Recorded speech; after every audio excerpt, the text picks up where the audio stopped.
يمين قسم إسرائيل إسرائيل.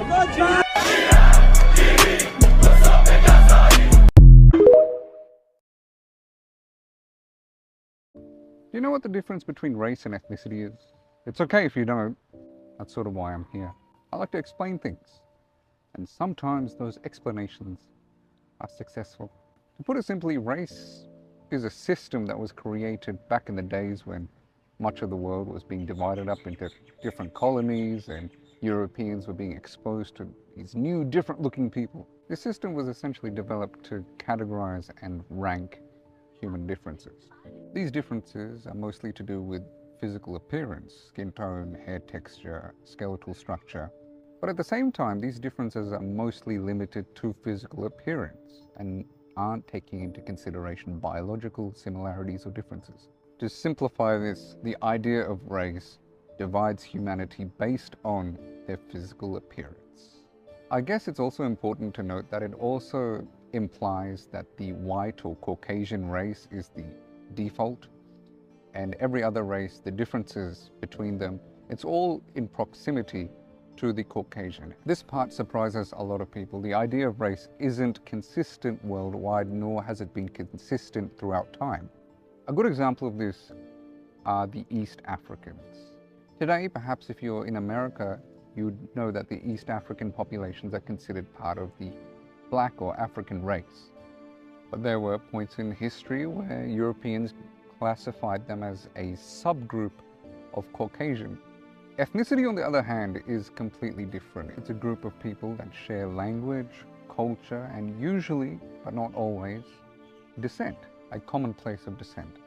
Now, personally, I believe that the strongest aspect of ethnicity is language. I think this made sense. I wanted to film outside because the weather's so nice. Oh my God, goodness gracious me.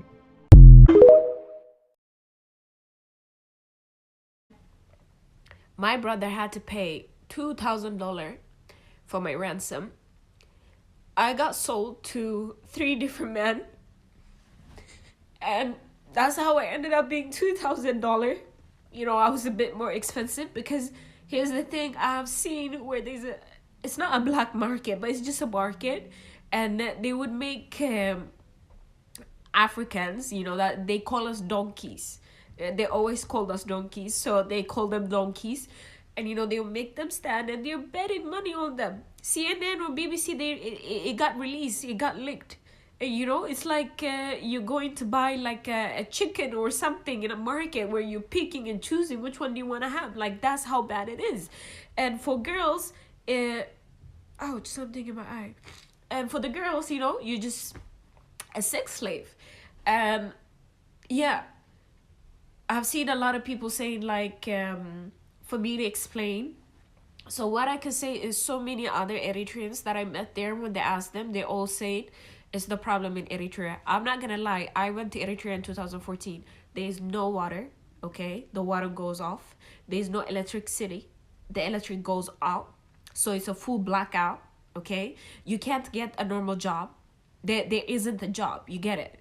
And a lot of the families that are in Eritrea now, the way they are surviving is because we Eritreans that are like for example, let's say my mom is in Eritrea, I send her money. That's how she will be able to live, you get it? So even the immigrants that are in Europe or in America, they're sending money back home to their family.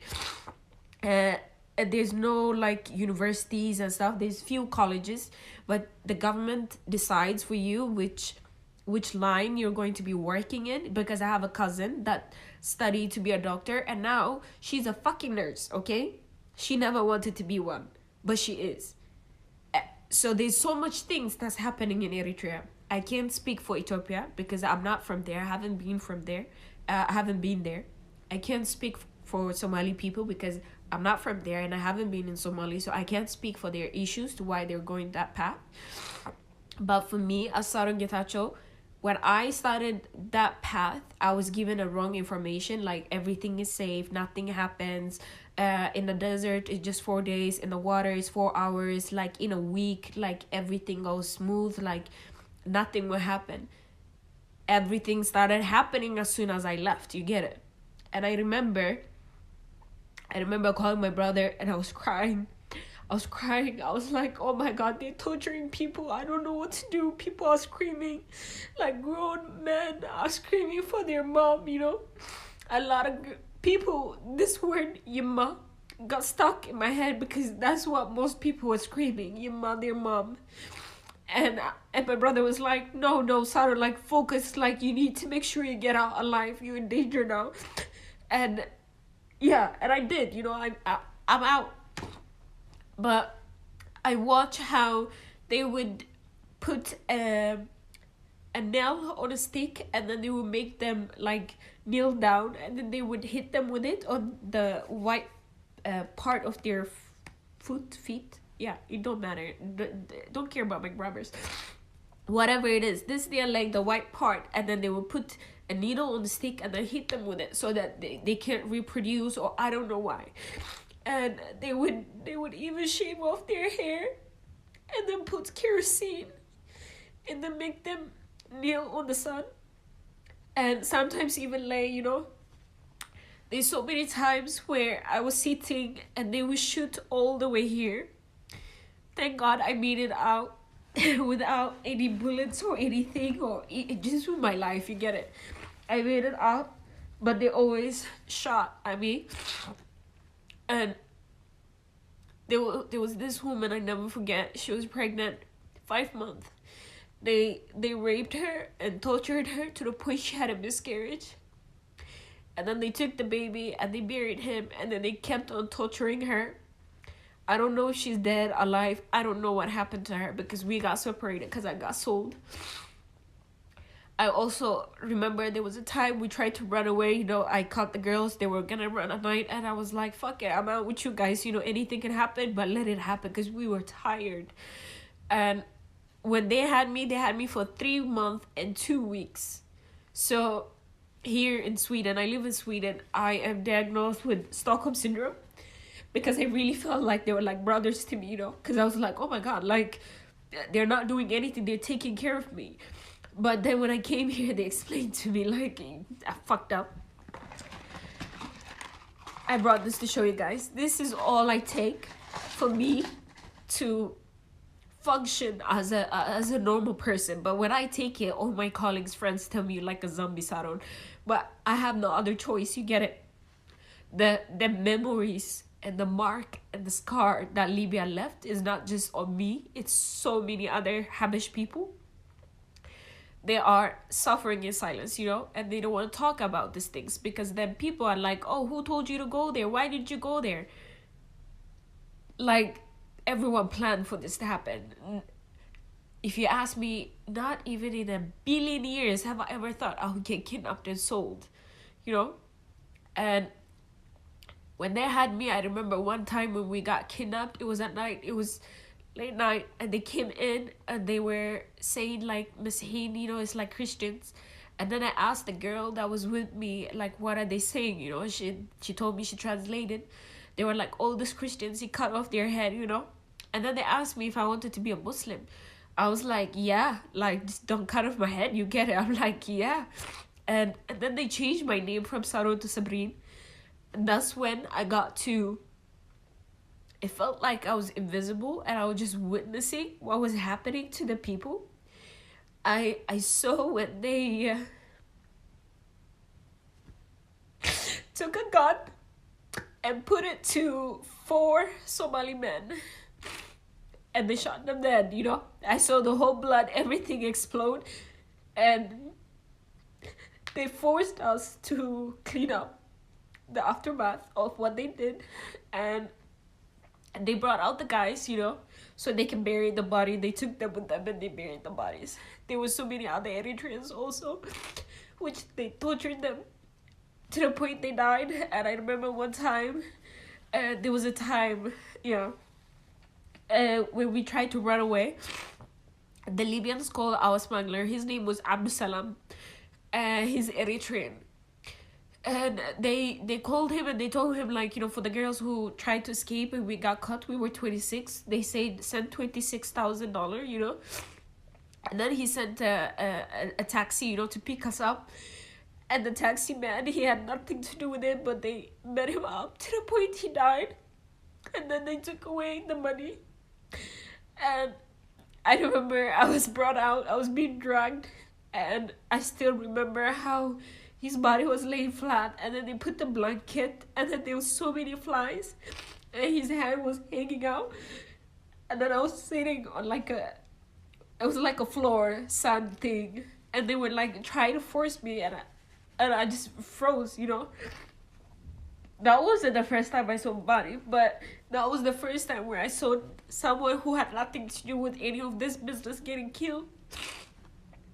They would also shoot people and throw them into the sea. There is so many Eritreans where I don't want to say Eritrean, let me just say East Africa so everyone can understand. They would gang rape them. They would rape, I can't say rape, I think, but I'm saying it, but assault them, gang, you know. And then they would also use their pistols and their AK-47 to R-word guys and girls. And sometimes they would just shoot you or shoot you in the leg, whatever they feel like. And they would also sell you to others. And at night, they would come to choose girls who they want to rape. I just say that again, but yeah, who they want to do that. So they have been watching us during the day, so at night they would come and take us. I remember there was a time where they picked me, you know, I only used to show my eye, and they chose me by my eye. Do you know how sick that is? They made us line up and they put flashlight, and then they chose me.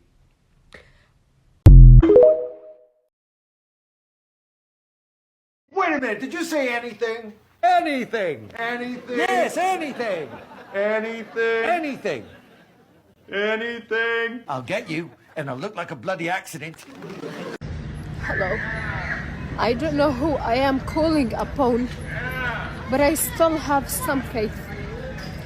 My parents, along with dozens of people, if not hundreds, are locked inside a hospital. They went there to take shelter. And this hospital is located in Al-Nasr Street. It is a whole block full of hospitals, and there is people taking shelter inside these hospitals. Arantisi Hospital, Al-Nasr Hospital, the Eye Hospital. It is filled with women, elderlies, and children. And now they have no food, no water, and the Israeli tanks are actually on the front gate of these hospitals. We've called on the RCRC, we've called on the UN, we've called the ambulances. No one would go there. So who has a humanitarian power in Gaza? This is a call to all journalists around the world.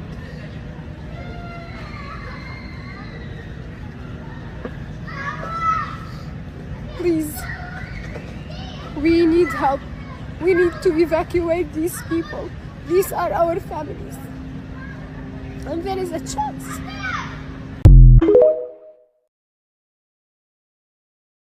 What's happening right now is an ethnic cleansing, a literal genocide. So obviously I'm not neutral and I'm not pro-Israel. I'm standing with Palestine. Free Palestine all the way, from the river to the sea. You're trans, you're gay, you're woman. You're trans, you're gay, you're woman. They don't like that. You're trans, you're gay, you're woman. Try go to Gaza, not get killed. You're trans, you're gay, you're woman. Point invalid. First of all, there's queer people in Palestine because there's queer people everywhere. You can check Queering the Map. You can hear from them. They exist. But secondly, you don't actually give a shit about queer rights. You do not care at all. You are using them as an excuse to continue to support a genocide. Do you not see how disgusting that is? There's an ethnic cleansing going on. I think the least of their worries right now are queer rights. How do you expect them to fight for queer rights if they barely have basic human rights as it is? This is pinkwashing. For centuries, our hair has been a way to express our creativity and culture. But imagine if it meant the difference between life and death. For our people, hair has played an important role in survival.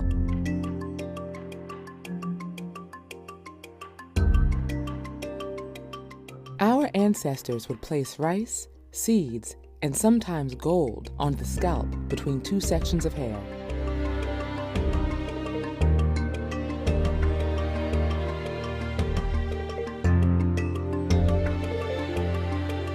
They did this so that if they were captured and forced to voyage across the Atlantic, they'd at least have a small amount of food for sustenance.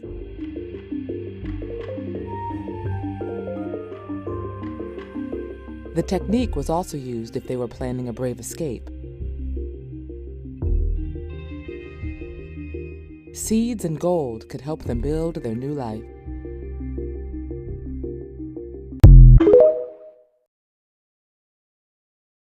The first time I understood what a powerful tool free will could be to a woman was when I was walking down the street and a man in a white pickup truck pulled alongside me, gingerly rolls down the window, looks at me, gets my attention and says, "Hey girl, get in the back of my truck."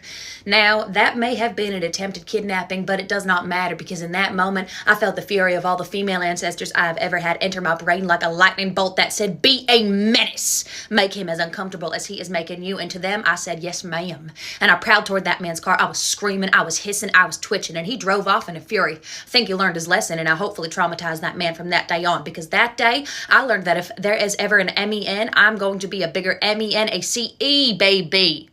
Oh yeah, and it's just the gift that keeps on giving, because one day I was sauntering along with my two lady friends and this man decides, bright idea, roll down my window and yell some obscene thing at these ladies, to which my friends were appalled, and I said, "Watch this, ladies, here's what you're gonna do next time a man decides to open his yappy little trap and say words you didn't really want to hear.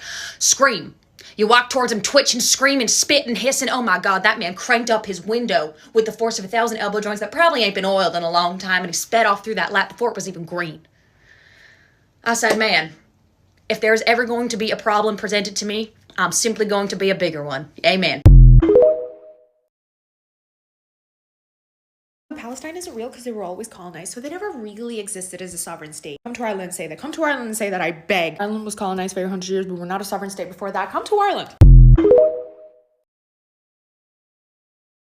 Sit down, friends. I want to ask you guys a question. Do you condemn Hamas? First of all, do you condemn this terror attack by Hamas? First and foremost, do you condemn what Hamas did inside Israel to Israeli civilians? Will you condemn the onslaught by Hamas? Will you condemn this atrocity by Hamas? Will you now take the opportunity to condemn what Hamas did on October the 7th? I only ask you one more time. Listen, when you begin a conversation by asking, do you condemn Hamas? You are intentionally leaving out 75 years of history and context, all to create a dangerous and Islamophobic framework to justify the Israeli genocide of the Palestinians. And FYI, people are starting to wake up. The world is not buying your lies anymore, and your propaganda is starting to fall apart. To all of the news reporters and journalists, I have to ask you, do you condemn Israel's illegal use of white phosphorus on innocent Palestinian civilians? It's important to note that white phosphorus is internationally banned because when it is used, it causes excruciating burning, multiple organ failure, and lifelong suffering. And to oversummarize, white phosphorus is a chemical that ignites when it's exposed to oxygen, causing it to burst into extremely hot flames that are very difficult to put out. And also, it's very dangerous because fragments that can be very, very tiny can actually bury into your body and then later reignite. However, Israel continues to use white phosphorus dozens of times on innocent Palestinian civilians. And even in the last few days, Israel has used white phosphorus multiple times on Palestinians in the Gaza Strip. 20% of my family. This is white phosphor. This is white phosphor. You can see it. Now, let me ask you again. Do you condemn Israel's war crimes? What, was the first one not enough for you? Okay, I'll give you another example. Just a reminder that this is just from the year 2023. This is not taking into account the last 75 years of Israeli war crimes. Do you condemn the Israeli occupation's illegal imprisonment and torture of Palestinian children? Every year, the Israeli occupation arrests anywhere from 500 to 1,000 Palestinian children. And in a recent survey that was conducted by a rights organization known as Save the Children, they took the cases of 228 Palestinian children who were illegally held in Israeli prisons. What they discovered about what the Israeli occupation did to these Palestinian children is sickening. A majority of the time, these children were without their parents, did not have a charge against them, and were not allowed to go through a fair trial in court. You wanna know what I call that? That's called kidnapping. I know, who would even imagine that the Israeli army would kidnap kids? Oh wait, I would. Out of these 228 Palestinian children illegally held in Israeli prisons, 86% of these children were found beaten in detention. 16 79% of these children were strip searched by Israeli occupation soldiers. And lastly, but definitely not least, 42% of these children were injured at the point of arrest, including gunshot wounds and broken bones. So let me ask you again, do you condemn Israel for their war crimes? What, you're still trying to dodge the question? Fine, let me give you one last example. Do you condemn the Israeli occupation's use of Palestinian children as human shields? Just this year alone, the Israeli occupation has used 5 Palestinian children as human shields, including 2 toddlers. In one recent instance, 16-year-old Anas al-Khalili was used as a human shield in the bakery above the stairwell where he worked. أنا اسمي أنس الخليلي من مدينة نابلس، عمري 16 سنة. أخذني الجيش الإسرائيلي درع بشري. On the morning of February 22nd, Israeli occupation forces, dressed in civilian clothes, ordered 16-year-old Enes to stand in front of them and walk for several minutes while handcuffed. As Enes was walking in front of them, the Israeli occupation forces were confronting 2 other Palestinian men while shooting live ammunition. All of this was happening while Enes was in front of them, handcuffed and blindfolded. Before killing the other 2 Palestinian men, the Israeli occupation forces ordered Enes to sit on the floor blindfolded next to the bakery where he worked. So now, let me ask you one last time. Do you condemn the Israeli occupation for its war crimes? Do you condemn the Israeli apartheid regime for its ongoing systemic oppression of Palestinians? Do you condemn Israel for carrying out a genocide in the Gaza Strip as we speak? You see, without Israel, Hamas would not exist. Hamas, regardless of my personal opinion on them, is a reaction to the 75 years of ongoing genocidal colonization, ethnic cleansing, and systemic oppression of Palestinians at the hands of the Israeli government. We are heading into the 15th day since the Israeli occupation's genocidal bombing campaign began in the Gaza Strip. The death toll in Gaza has reached 5,084 Palestinians killed. 2,055 were children,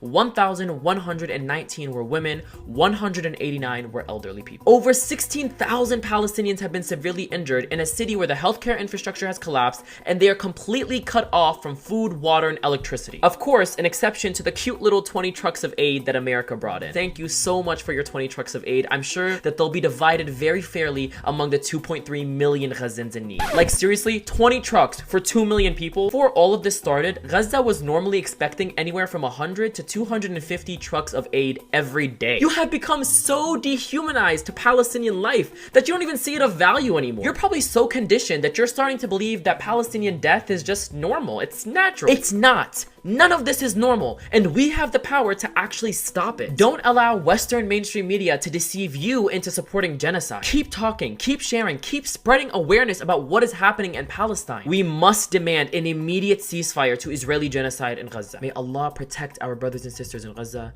and may Allah grant them patience during these times of hardship. Ameen. Hi, my name is Rhiannon and I work for Dentalfield, which is owned by the company Factory X.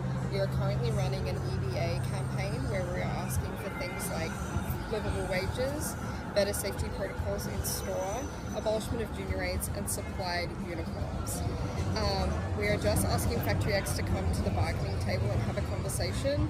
We do not want to fight, we do not want to cause drama, we would just like to have a conversation, so please stop refusing. We are Maori.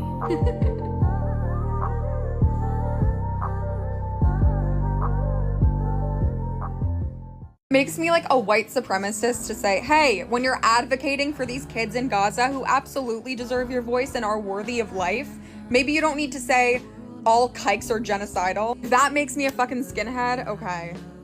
See you in Charlottesville. Who exactly is using this little one speaking on the mass murder of Palestinians, or is this the Zionist technique of making shit up to shield your obvious sympathy for a colonial power? Committing genocide. You are much more powerful than you think. Throughout the last month, I've seen a lot of people express that they're not doing enough for people in Palestine, that their donations are too small, that they're only reaching a small number of people, that they're unable to do as much as they would like to do. But I just want to remind you that every single step, every single portion is integral to reaching people. This is something that is true for all causes and issues, and I want you to be cognizant of that moving forward. Earlier this year, me and my friend Mercury Stardust raised $2 million for a trans healthcare organization called Point of Pride. Throughout the fundraiser, which was hosted on a TikTok live, we had over 20 million people visiting, tapping the screen, sharing resources, screenshotting, essentially getting our message out there. And because of that, we were able to raise $2 million in 30 hours. Additionally, in the last 24 hours, there was a creator who was using the Creativity Effect program to raise funds for Palestine. You've probably seen the little watermelon filter on here. This is it. Right here. This is all you have to do. And as of the time that I'm filming this video, there have been around 350,000 people that have used this filter. 350,000 people spreading awareness. 350,000 people coming together and taking 5 seconds out of their day to engage with something, to reach more people, to raise funds, to help a cause. And the reason that I bring this up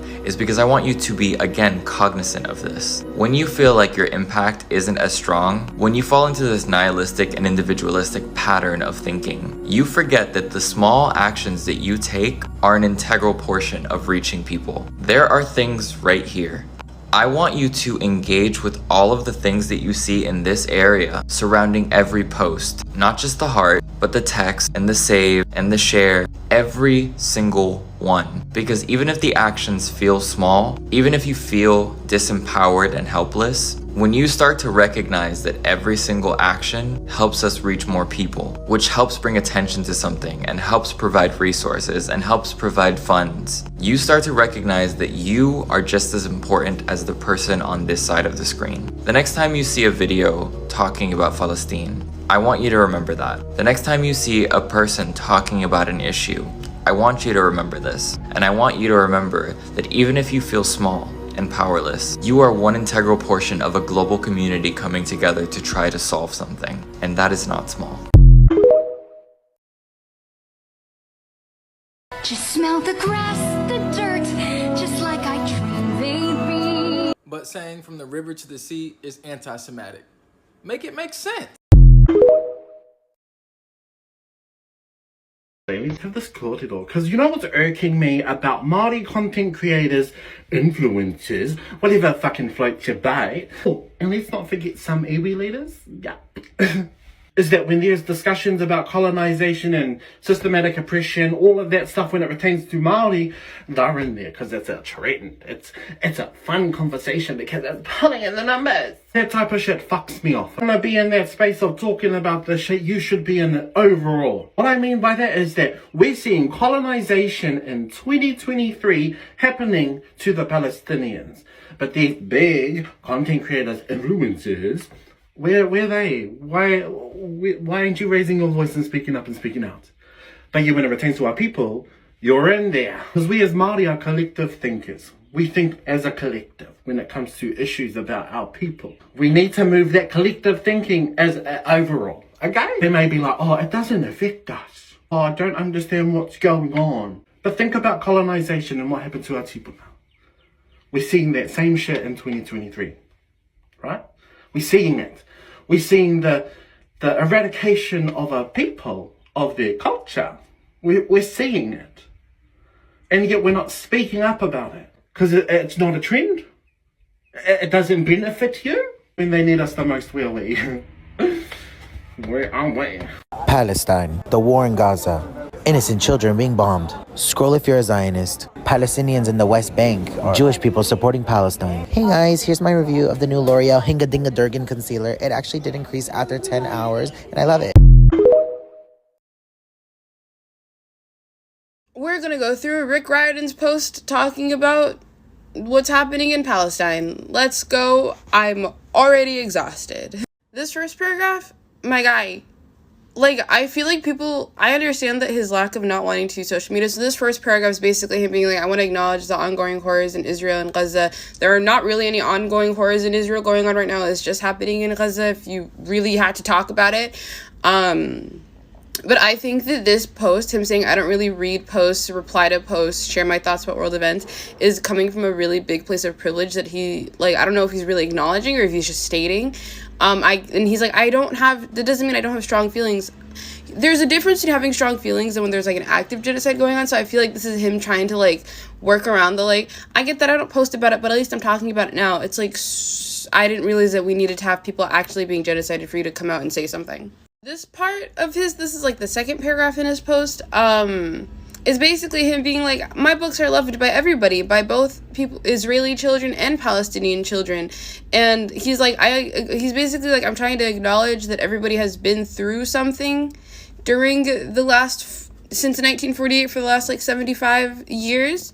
And, like, his books are used as a form of escapism, and like people have read them when bombs are dropping, and his heartbreak. Let me move myself. How his heart breaks every time he hears about things that they have to deal with, and he's grief stricken. This is all just really, really typical. Like, oh no, you know, my books are loved by everybody. So we're gonna move on to the next part. Actually, we're gonna talk about the part where he's like, these are parts of like long historic pattern that have been robbing too many children of their childhood and perpetuating hatred for far too long. One side has really been perpetuating those parts, so I feel like he either isn't as educated as we think he is, or he's blatantly or he's just like ignorant, or I don't know what's going on, but I feel like he's trying to be this is very much like giving neutral, when you can't be neutral in an ethnic cleansing and a genocide. But this is very much giving, I'm trying to be neutral about this whole situation. This is the part that I wanted to get to because it's kind of a lot of like neutrality. Again, he's like, you can't ask he's like, yes, but people already are like asking like, whose side are you on, right? And he kind of is just like, you can't ask that question. It's not a legitimate question to ask because like we have to be on the side of humanity, right? So this kind of is like, wait, let me move myself up. Okay, right? Because like in this like second half, he's like, those other people are even like, he's like, some of us are good guys and those people are the monsters. The hate mongers have thrived on dehumanizing for as long as there have been humans. But you know who's dehumanizing people? Israel. So, and like, it provides them with a purpose, a way to rally support, power, and scapegoats. You know who's been doing that a lot recently? Israel. So yeah, this is just a lot of neutrality nonsense. I'm going to be honest with you. This is the part, this sentence right here, this one up here is what I really wanted to talk about. It says, it is easy to point to atrocities committed by our enemies while justifying or minimizing the atrocities committed by ourselves or our allies. I'm pretty sure that only the Muslims have been asked to condemn anything Hamas has ever done. I'm so sorry. I didn't realize that I was a Hamas member just by being Muslim. I've also been I've been asked to condemn 9/11. You know, I was 18 months old when that happened. So I think that this is kind of like either an ignorant point or like a really deliberate point that he put in, because it's like, okay, yes, but don't you think both sides should have to condemn their own side? Like, do you not think that like Hamas, well, every person, the pigeons have condemned Hamas, the grass has condemned Hamas, the sky has condemned Hamas, but nobody who is pro-Israel or who looks like or seems like they should be pro-Israel is being asked to condemn Israel. So, double standard, Rick Riordan. Okay, now we're talking about the stuff that's happening down here. It says humanitarianism is a much harder sell. It requires us to empathize, to see other groups of people as equally deserving of dignity and quality of life. I'm pretty sure the only people who are dehumanizing people is Israel. I'm sorry, I don't think I've heard any Palestinian go, oh, the Israelis are animals and they need to be wiped off the face of the planet. We've literally heard Israeli government officials say they are like animals, they need to be wiped out and treated like scum. Basically, all those things have been said. I'm paraphrasing, but I think the word animals actually has been used. I just can't remember the quote right now. So, I feel like is this a pro-Israel stance? And he's just trying to not seem like he's a pro-Israel stance because, my guy, this is not helping. You're not making a good case for yourself, right?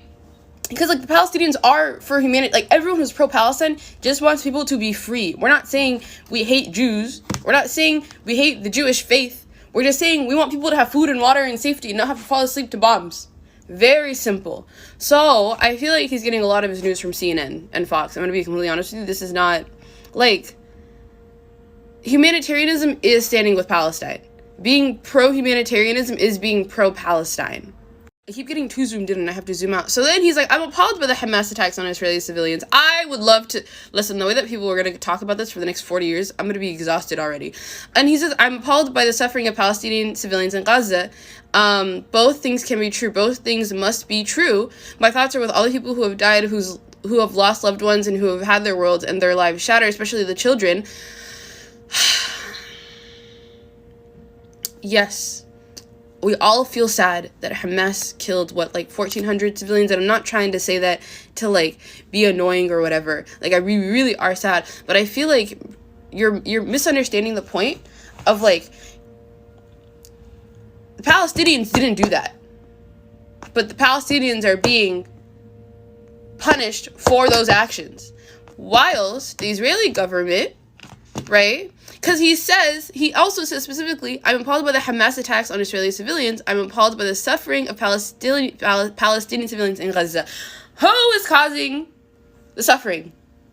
No, please tell me who's causing the suffering, because you have not once said who's causing the suffering. Because if you really, really want to be neutral, my guy, call out both sides. Neutrality is calling out both sides, if you think about it. He says right here, even since I first wrote the post only 24 hours ago, the Israeli government's brutal retaliation against the entire population of Gaza has reached genocidal proportions. This is not only an atrocity, it is a folly. So why is it in the first line you said that you condemned the attacks of, you're like, oh, we have to be like the Hamas attacks, but you're not calling the Israeli attacks what they are, the Israeli attacks. Also, it's not a retaliation. A retaliation does not include the death of 8,000 plus civilians, 3,500 of which are children, right? So that is not a retaliation. That is just a genocide. What? He says the only real solution is treating each other like equally worthy human beings and negotiating a peace that allows all parties a chance to live in security and dignity with hope for a future that does not include bombs and rockets and gunfire.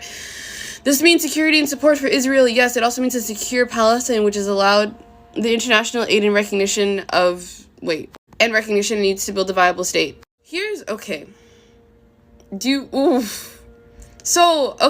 I would like to see where Palestinians and people who are pro-Palestine have, sorry, I got cut off. I would like to see where Palestinians, like, what is the evidence for Palestinians, and a majority of the Palestinians, by the way, or what is the indoctrination of Hamas, because, by the way, Hamas is not Palestine is not Hamas, just to clear that up, where we have been treating people like they're not human beings. I have never said anything against Israeli citizens. I don't think I'm not saying, oh, I hate the Israeli citizens. I have not said anything like that. And yet the Israeli government continues to compare the Palestinians, the people in Gaza and the West Bank, to animals and say that they are a disease that needs to be wiped off the face of the planet. So, Rick Riordan, you tell me, you tell me who needs to be the one to treat people equally like human beings, like the human beings that they are. You tell me who you think needs to do that. And here he's like, I don't think it'll happen. I don't know what you want me to do.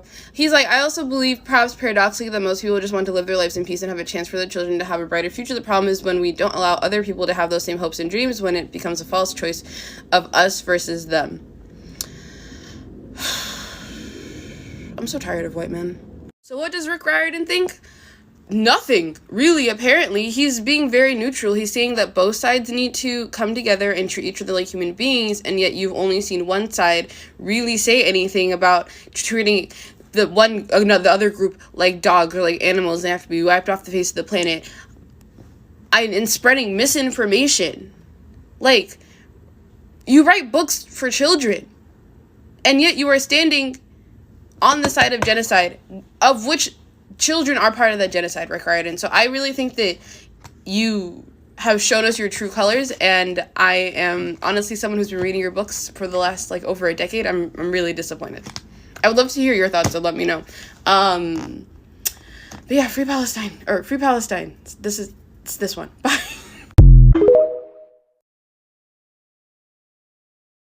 I took a bunch of notes on how Israel helped create Hamas so you wouldn't have to.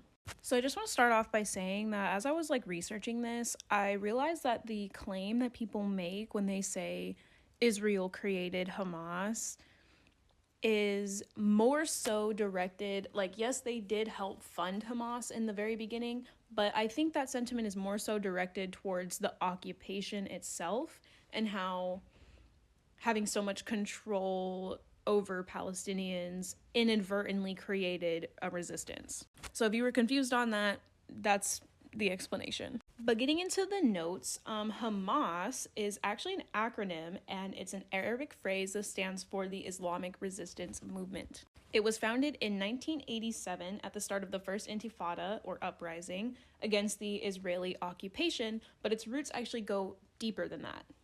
So the Hamas founder, Shaikh Ahmed Yassin, I'll put it up on the screen because I probably pronounced that wrong, was a half-blind disabled Palestinian cleric, and he was a member of the Muslim Brotherhood that started in Egypt.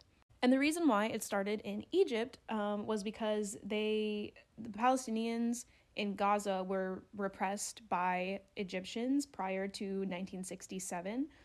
But in the events of the Israeli occupation and their invasion on the Gaza Strip, Egyptians kind of like turned the other cheek and kind of encouraged Israel. So the goal of several Israelis, specifically right-winged Israelis, was to undermine the Palestinian political force at the time, which was the nationalist PLO.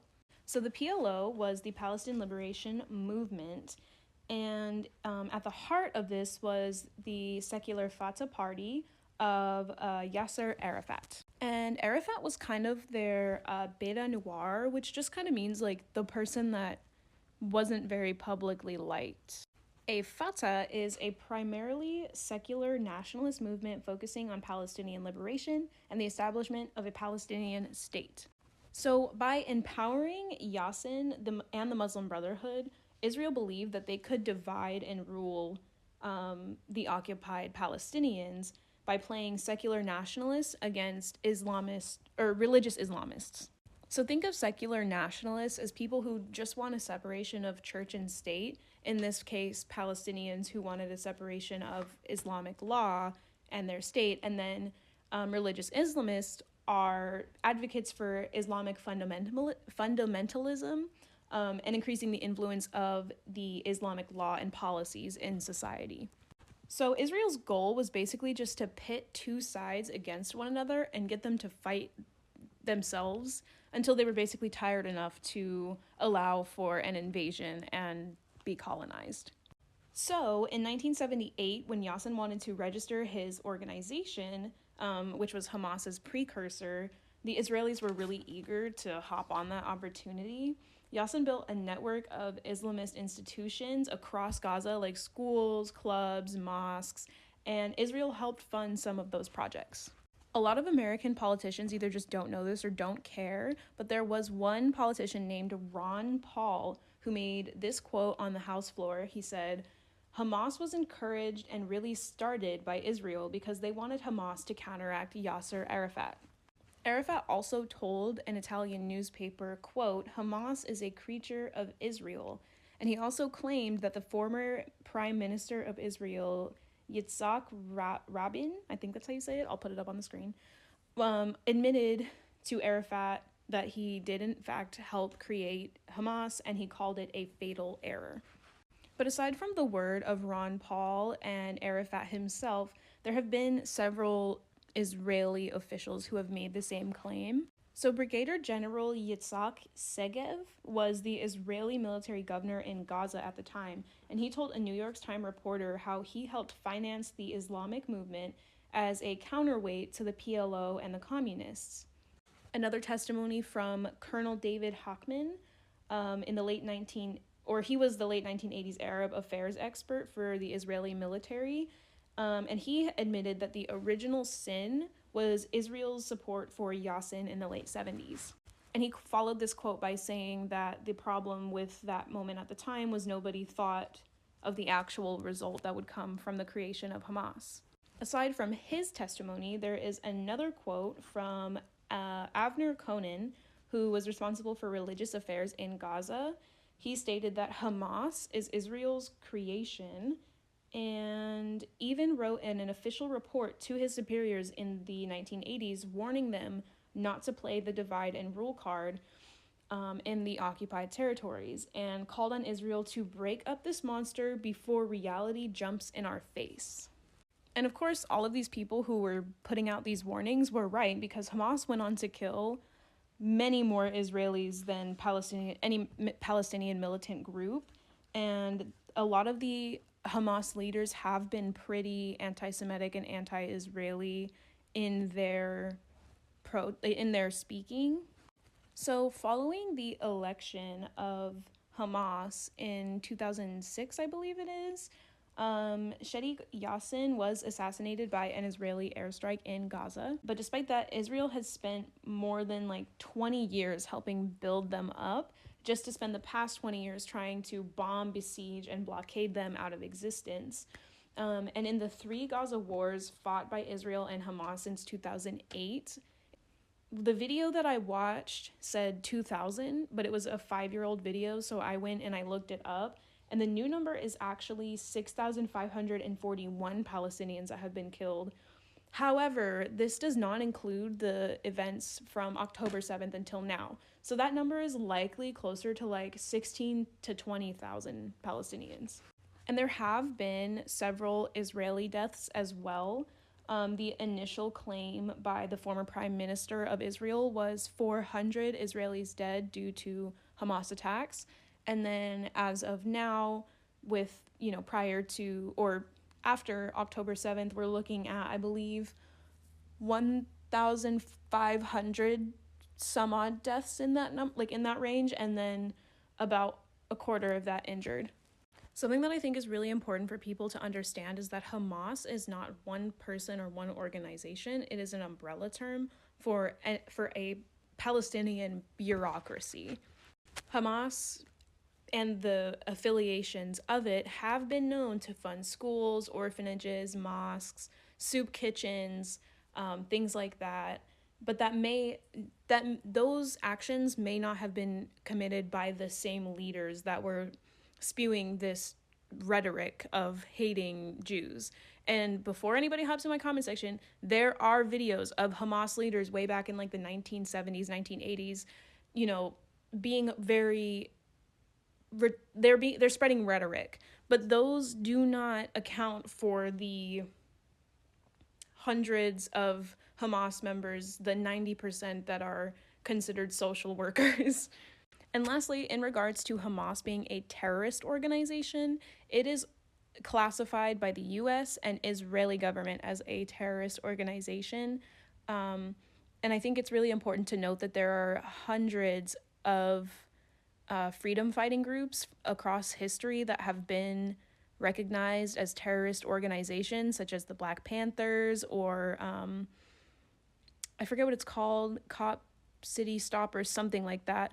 Those are terrorist organizations. There are 6 other civil society groups in Palestine that are considered terrorist organizations. In all honesty, this entire Hamas thing is really just a cover that the Israeli government uses so that way they can purge the resources of Gaza. This entire thing is very, very strategic. The Israeli government know what they're doing. The US knows what they're doing. And I'd even argue that Hamas knows what they're doing, considering that they have deep ties with Israel. I have no doubt in my mind that there's something fishy going on with their government. I know that the Palestinian administration tends to throw Palestinian civilians under the bus a lot of the times. So it's just really important to make sure that we are focusing on the civilians. Like, fuck Hamas, fuck the Israeli government. We're worried about Palestinian civilians and Israeli civilians as well. Because I think what a lot of people are forgetting is that Israeli citizens are dying too, not just from Hamas, but from the Israeli government as well. So we really have to make sure that we're not giving too much credit to anyone's government and that we're listening to the civilians in the story. Let's say this all stopped tomorrow. What kind of world are we going back to? The government has been blatantly lying to our faces for 30 non-stop days now, and every time the truth comes out, it's somehow even worse than what we thought. A video was released this morning of an Israeli Apache helicopter on October 7th firing missiles and killing the fucking festival people. They also admitted recently that they had to make the difficult decision to kill their own civilians that were just chilling at home to get some of the Hamas guys. They killed their own niggas and filmed it, then blamed Hamas so they could kill Palestinian civilians. These niggas are evil. Our government, using billions of dollars that they never had while we were struggling to survive, almost unanimously supporting and funding a literal genocide. Okay, I feel like you all have heard that word so much, forgetting what it means. Deliberately killing a large number of people based on their ethnic or national group, while they, the people in power, won't even ask for a ceasefire, having a safe night, getting snug in bed. Absolutely no one in the world that will hold them accountable for all the blood of innocents on their hands. That sounds insane, because it is fucking insane. What happens next? We just act like it didn't happen? We just go back to regular life, leaving them in charge after literally doing the most evil thing we have ever seen? Again? Are we gonna vote harder? We're gonna vote our hearts out? Vote so hard the billion-dollar corporate donors will be overwhelmed by our voting? Be fucking for real, y'all. This entire society we live in is beyond fucked, and the only thing holding it together is us not wanting to let it go. The only way out is to say fuck all of this shit and make our own way, because one way or another, this shit's coming down. Will it be on our terms, or do you want to wait and see what kind of fuck-ass evil they have in store for us next? They murder children for a check they can't even spend in their lifetime. Fuck you think they'll do to us when they run out of options? Wake the fuck up while we still have time. I can't say I'm necessarily boycotting Starbucks myself because I don't go to Starbucks. I live in Oregon. We go to Dutch Bros here. But an important part of boycotting is negative publicity. Because the reasons for the boycotts against Starbucks right now, I'm choosing my words very carefully, aren't the only reasons you should not be going to Starbucks. They got rid of all of their comfortable seating areas, so now there's nowhere comfortable to go, sit down, socialize, and enjoy your coffee. And it's also really crowded, and it's also really busy because they added drive-thrus. So you go and you pay $7 for a coffee and you sit down in a crowded area, and then you have to wait like 45 minutes for it. Their food portions over the years have gotten noticeably and significantly smaller, to the point where I think they might have even gotten in some trouble for it, I'm not sure. But they're still charging the same prices for all of their food. They are just giving you a pitiful amount. And that Starbucks is a corporation that overworks, understaffs, and underpays their employees. There are numerous articles out there showing that Starbucks does not make good on the promises they make to employees when they hire them for the first time. They also sell packs of these if you have a Keurig at Walmart for like $4 a pack. And they're caramel cappuccino pods. Like, it tastes like a Starbucks drink. It costs like $4 for 12 of these things. And it literally tastes the exact same, if not better, than Starbucks. Hi. So, if you've been learning about the war in Sudan, you may have come across reports about ethnic cleansing being committed by the RSF in the Darfur region, West Darfur in specific. I am here today to try to explain that. Now, a disclaimer as always that these videos are just meant to give you the basic information that you then go on to supplement with reading and research. There's, of course, no way I could fit everything in a short video. But in my Insta story, I will have links to books and articles and things you can watch to learn more. For reference, this highlighted area is the Darfur region. This map is slightly inaccurate. There are 5 states in the Darfur region. Here they only show you 3. And West Darfur is obviously all the way to the west on the border with Chad, with its capital at Jinit. Now, in order to understand what's happening in West Darfur right now, we have to first understand what the RSF is, who they are, including their leader, Mohammed Hamdan Dagalo, also known as Hemeti, and how they came to be. And in order to understand that, we have to go all the way back to 2003. Before they were known as the RSF, the Rapid Support Forces, they were first known as the Janjaweed, which literally translates to devils on horseback. These were bands of armed militia that were contracted by the Sudanese government under dictator Omar al-Bashir to quote unquote fight rebels in the Darfur region, but really what it meant was to commit mass murder and a campaign of total destruction across the Darfur region. At its core, the Darfur War was about power and money, specifically control over land and natural resources. And the government recruited these Janjaweed from what are called ethnically Arab tribes of the region who live in northern Darfur and eastern Chad to fight against the ethnically African tribes of the region like the Ford, the Zaghawa, and the Masalit, with whom traditionally these Arab tribes have clashed over land and natural resources. So, in collaboration with the Sudanese government, the Janjaweed targeted these African tribes, carrying out a scorched earth campaign that claimed at least 300,000 lives and displaced millions. And this is a photo for reference of the goblin behind this all, former dictator Omar al-Bashir. And this is a picture of the leader of the Janjaweed back when they were still Janjaweed, Mohammed Hamdan Dagalo, also known as Hemeti. Why is he called Hemeti, you may ask? It's actually quite a fun fact. Dictator Omar al-Bashir gave him that pet name. It's actually a play on the word Hemaiti, which means my protection. You see the connection? Anyway, to reward Hemeti and his fighters for what they did, and also to whitewash their image because the term Janjaweed had become infamous across the globe. In 2013, Omar al-Bashir gave him the military title of Lieutenant General and slapped onto the Janjaweed the title of Rapid Support Forces. Now you're listening to all this and you're thinking, well, what does this have to do with what's happening today? Well, simply put, the RSF is carrying out the same campaign of terror that they did back when they were the Janjaweed today on the very same communities that they victimized then. The RSF took the opportunity of this war to round up their troops and their allied militia and carry out another campaign of extermination targeting the Masalit people who make up the majority of the population in West Darfur. This campaign started in late April. They attacked Yenena, which is the capital of West Darfur, as well as towns and villages across the state. They raided, they looted, they burned, and they killed. In the first 3 months of war alone, an estimated 10,000 people were killed in West Darfur. Almost 500,000 people have been forced to flee West Darfur into eastern Chad, and that number is growing by the day because the onslaught has not stopped. If you follow my daily updates on Twitter and Instagram, you have most likely seen the reports of the RSF-led massacre in Erdemata, which happened 5 days ago now. And this isn't even the first time in the last 6 months that Erdemata has been attacked by the RSF.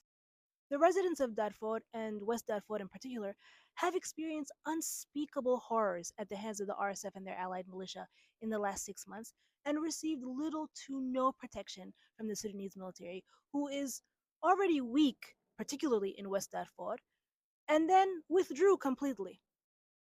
But don't just take my word for it. Listen to this resident from Erdemata. جماعة دعواتكم شهدانا ربنا يرحم جميع شهدانا المرة دي الرسالة لك يا برهان انت وهمت الاثنين مع بعض الله ينتقم منكم ببركة نبينا محمد انت وهمت المرة دي ما خليتوا فينا ولا شعب انتوا لو اصلا هدفكم كان قيادة بخليكم تدخلوا تقتلوا المواطنين شو بخليكم تخشوا تقتلوا المواطنين شو نعمل لكم شو انا من ضمنهم ابوي استشهد اخواني ماتوا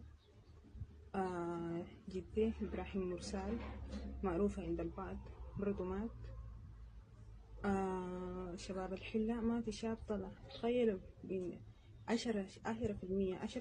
5 مجروحين و5 الباقي سالمين 90% كلها استشهدت في مدينة الجنينة منطقة أردمتا الشغلة دي انتوا بيتوا الدارفور للجنجويد وقلتوا ما تخلوا فيه ولا زول ذات بشرة السمراء بيجوا يقتلوا لا برحم وطفل لا برحم وزول كبير لا برحم ومرأة أنا بتكلم حسي أنا أسرتي كلها استشهدت أسرتي كلها ماتت في عردمتها كلها استشهدت أبوي أخواني الأولاد أولاد خيلاني أمامي أماتي أخواني الصغار كلهم استشهدوا والله يشيل حقه الله يجيب حقه منك أنت همتي ومنك يا برهان ونحن بنقول لكم والله كل ما سلينا أي مواطن قاعد في أردمتها انتوا أهل برا جماعة إذا الأخوان كلهم ماتوا كله قتلوا لنا ماتوا ولا زول والله ينتقم منك والله ينتقم من ناسك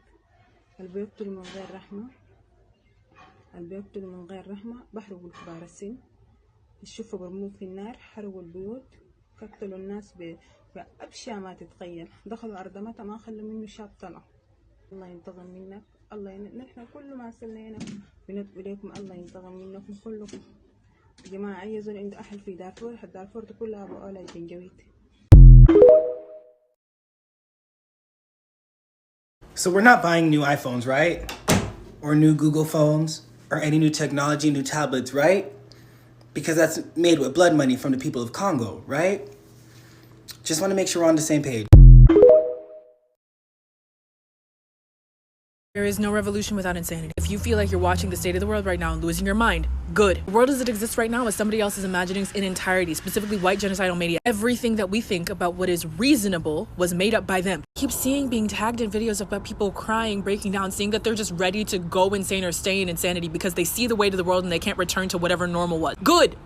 Let the grief burn you alive. Because that's what revolution is. Revolution is to call for death. It's to say, I cannot continue such that I would rather die. More than that, while we pontificate about what it means to revolt around everything that we've ever known, because everything that we've ever known, every part about living in the core of the empire is about extraction from other parts of the world. We also have to think about world making. What is the world that we would rather live in? What's the world that come after this? It requires a lot of radical creativity, just as it requires radical action. How to Go Mad Without Losing Your Mind is a phenomenal read about this. And if you can't commit to reading the whole book because you haven't read a book in years, I wrote you an essay. Yes, you specifically. Reading is a thing. Please do it. Signed, somebody that feels this crazy all the time. Have a good one.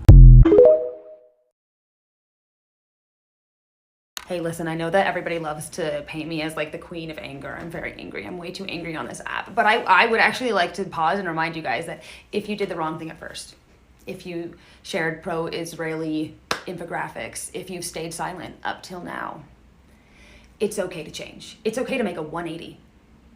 That's okay. If you realize you're in the wrong, it's okay to do. We will forgive you. Just join the fight, you know?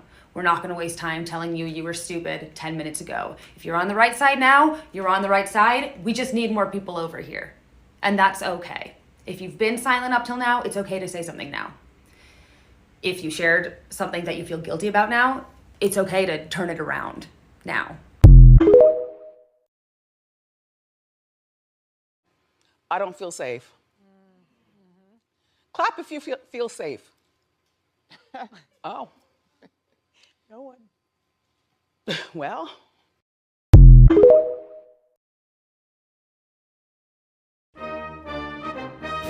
I don't know why either. No, no, no, no, no, no, fuck no. No, no, no, no, no, no, no, no. No. No, no, no, no, no, no, no. Wait, he counts as 2 presidents? No.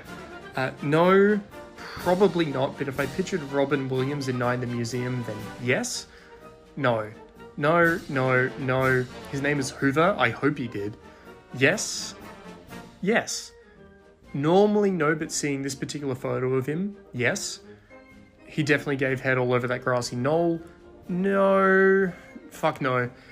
Yeah, but I don't get the sense he was good at it. He did it with enthusiasm.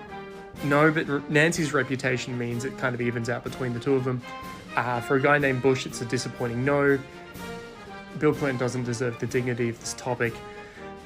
I'd lean no, but if I had a conversation with him and he said that he does, I wouldn't be shocked. Yes, but I get the sense he narrates it. Fuck no, and yeah, probably.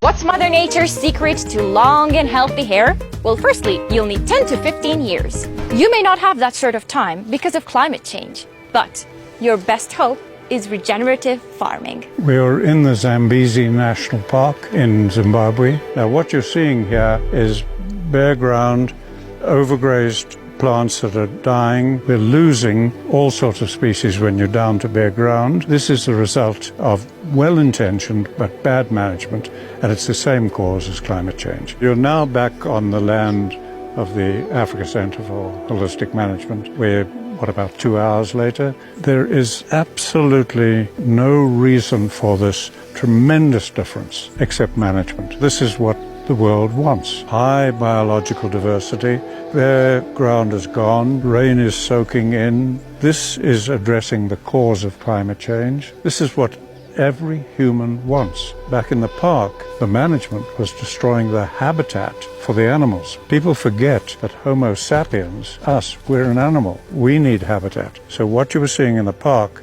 we weren't just destroying the habitat for the animals, for the humans as well. Here, we're regenerating the habitat for everything. I'm probably the most criticized scientist over the last 50 years in the world for doing this. I've been banned from setting foot on universities.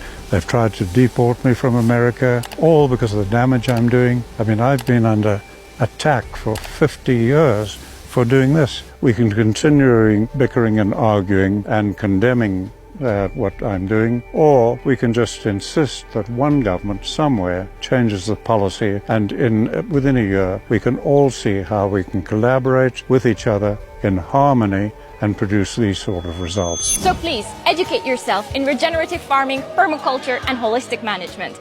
And support your local regenerative farmers, or better yet, start your very own farm. From the river to the sea, because it's like, then where will I go? Girl, please be so serious. You are standing in Union Square Park in New York City. You'll be just fine. You will be okay. Every luxury that we enjoy is made possible by the people of Congo and their resources. Every luxury. Go back in history and look. The automobile industry does not exist without the wild rubber that grew in the Congo rainforest. Our phones do not exist without the coltan that is found in Congo. Every luxury that we enjoy is made possible by the exploitation of the people of Congo and their resources. That is why Congo is all of our business. That is why the people of Congo need all of us to stand with them. Free Congo. Eviction notice from the people of Aotearoa to the ambassador of Israel to New Zealand. Palestine! Palestine! Palestine! When we say land back, are we calling for the expulsion of Pākehā? No. When First Nations people in Australia say always was, always will be Aboriginal land, do they mean the expulsion of white people in Australia? Do not get distracted. From the river to the sea is a call for liberation. Palestine will be free. Palestine will be free.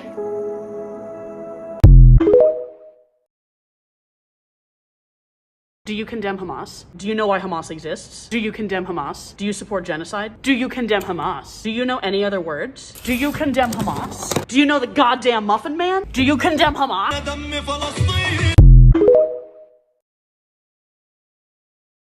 Let me tell you why I can't fucking stand Marvel. Now, Marvel's been making movies for a while. However, in 2008 or whenever the fuck the first Iron Man came out, Marvel sat back and said, so you people like this? Just wait. I will surprise you like a poo-poo fat. From then on out, year after year after year, they began to bombard us with different characters from the cinematic universe. First was Iron Man and we were like, yay! Then Thor and we were like, yay! Captain America hit and everyone goes, Chris Evans with muscular nipples!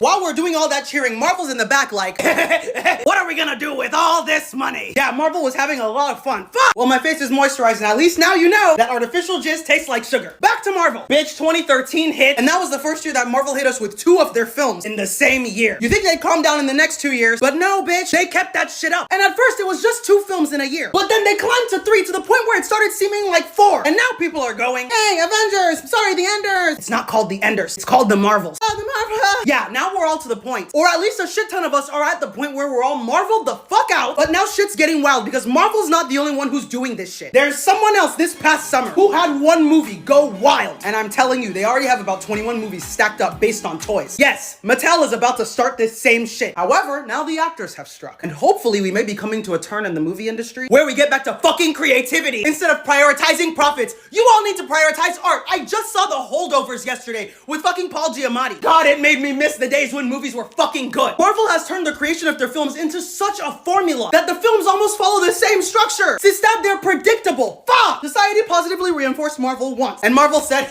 money! And then proceeded to terrorize us all for the next decade. I'm not saying Marvel sucks, but damn, I miss original stories. I miss what film used to be. Fuck, I miss film.